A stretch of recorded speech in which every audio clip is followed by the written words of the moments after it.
Good morning guys, তোমরা সবাই কেমন আছো? এখন সকাল 9টা বাজে। আর দেখো আমার পিছনে আমি একটা পার্কের মধ্যে আছি, আর কত কুয়াশা দেখো চারোদিকে।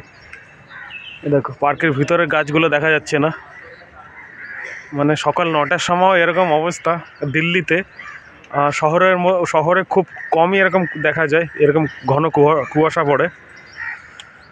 তো দেখো গাইস কত ভালো লাগে, গাল দেওয়া ধোয়া বেরোয়, এইটা খুবই ভালো লাগে এরকম ঘন কুয়াশা দেখতে।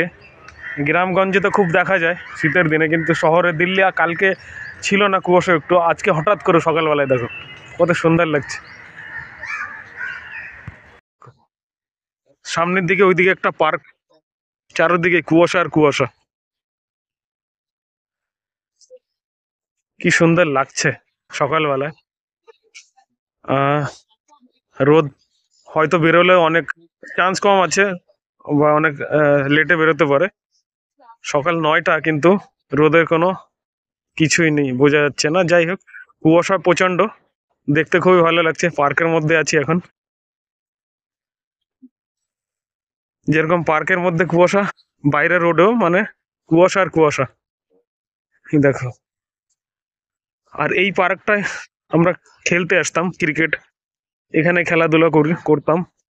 সামনের দিকটা ওখানেই আমরা ব্যাট বল মানে আমাদের ব্যাটিং এর পিচ, ওখানেই ব্যাটিং করতাম আমরা, ওখানে ব্যাটিং এর পিচ বানিয়েছিলাম। আর এইদিকে সব আমরা খেলতাম, ওইদিকে ফিল্ডিং করতাম। খুব সুন্দর লাগছে, বাহ! ভিউটা দেখো গাইজ, সকাল সকাল বেলায় পার্কের ভিউ। কোহরা, আরে কোহরা কেন বলছি, কুয়াশা, কুয়াশা আর কুয়াশা চারোদিকেই। দেখো গাইজ, আমি পার্কের অন্য সাইডে চলে এসেছি।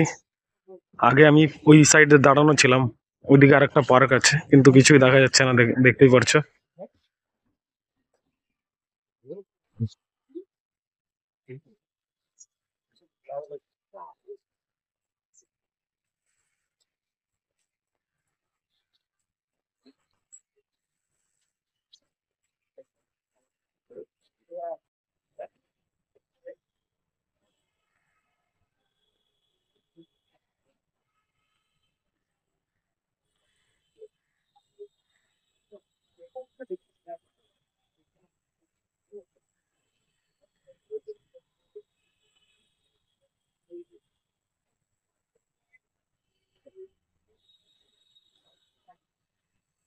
দেখো গাইস, আমাদের বিল্ডিং এর ভিতরের ভিউ।